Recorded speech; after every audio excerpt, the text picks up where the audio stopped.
Now it's my pleasure to introduce you to Yaroslav Kucher, who currently is the assistant to the city mayor of Kiev, and but more importantly, during the Maidan revolution, Yaroslav was the main speaker from the big stage and the chairman of speakers, and probably one of the two outstanding youth leaders, along with Yulia Kucher.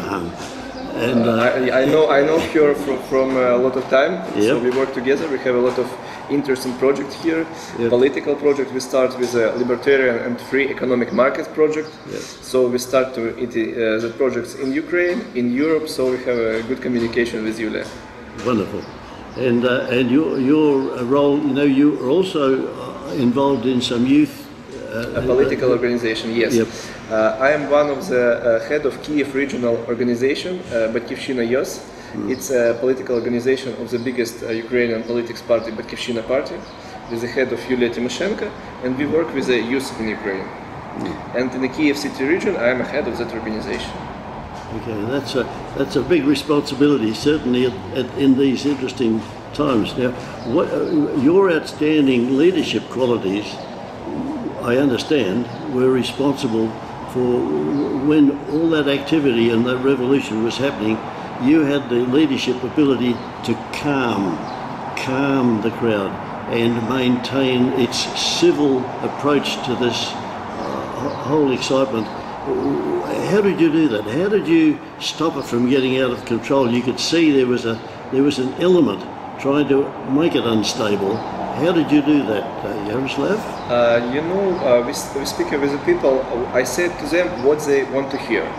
They know that Ukrainian government was totally corrupted, and we say to them, go away from the government buildings. We said, Bandu Gate, it's like a crime, get out from Ukraine. And it was very good to people to hear that a lot of people say the same, and they understood the problem, that the problem is with the president, the problem is with the parliament, the problem with the corrupted ministers. And we say to them, go away, just this, and nothing more. And when I said with people very safe, we speak with them,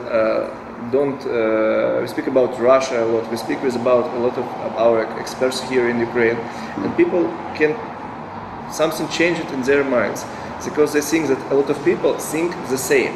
And when I say that government is corrupted, they say yes, government is corrupt. When I say that we want to do this, and this, it was understood by people, and it was interesting that I was like yes politic. I was a new face, and new faces are very needed by Ukraine. So I think it was easy to speak with people because I was young, I was interested for them. I can speak with English. In English we speak about that we have friends in Europe. They said Russia is our brothers. I said no, we have a lot of friends in Europe. For example, I have a friend in Austria, Sebastian Kurz. He is now a Minister of International Affairs. And when our Prime Minister Azarov was in Austria, I said to the people from the stage that I can call now for a minister in Austria, and Azarov might have problems in that country. And it was very interesting to people to know that Ukrainian youth have a good connection in the world, that we have good connection in Germany, in Poland, in Lithuania, in United States, not in Russia. We're thinking about West. And when people vote for me to speak about it, it was very interesting how we can speak with Europe, maybe about our project, about election. I said a lot of them because I know how elections in Europe are created and how it was. And so I think it was the best place to make my speaking skills better. Sure, the power of personal communications and connections. But yes. You were extremely well connected. Very well. And the crowd respected you for that. I think to communicate you must have respect. I think yes. So you had it. It's the best school, and I think I can remember this day. I will remember the days for all my life. It was very interesting situation, and Ukrainian people, I said I saw them from another maybe point of view. Ukrainian people we really don't want to war with some countries. We are not dangerous. We are very peaceful in Ukraine, and I think we try to show to everyone in the world that Ukrainian protest is well organized, peaceful, and we stand for our rights. We stand for democratic rights. We stand for freedom. We fight against corruption. It's the things that connect our country with each other. It's the same problem in the west of the Ukrainian country and in the east. So corruption, I think we fight with them on the Maidan. Sure. Yeah. I think what you've done here is a model for revolutions that are yet to take place. And I guess you paid a high price in some ways, but you have a result to show for that.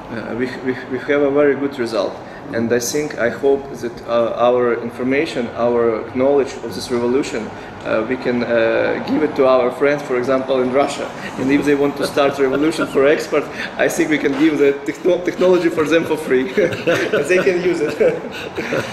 But the main problem is revolution starts, as for me, after that Ukrainian cabinet of ministers ends a program for agreement association with European Union.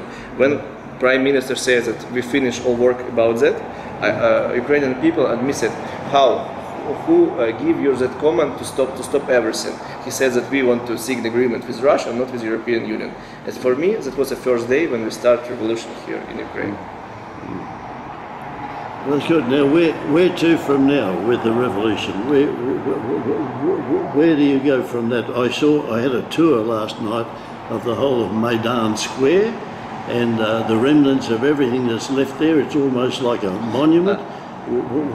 What is the plan? What is the plan for a future? My work now here in the city administration to make a building of Kiev city administration building, not there, and on the Maidan, free, without any people from Maidan. Because Kiev city major, Kiev city administration should work, and Kiev city deputies should work in that building. Now that building is, we plan to make a renovation there. We made it on 80% now, but some of the people from Maidan want to live there for every time.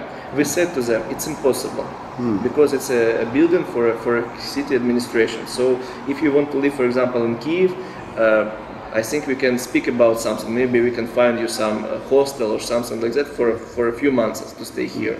But building should be free.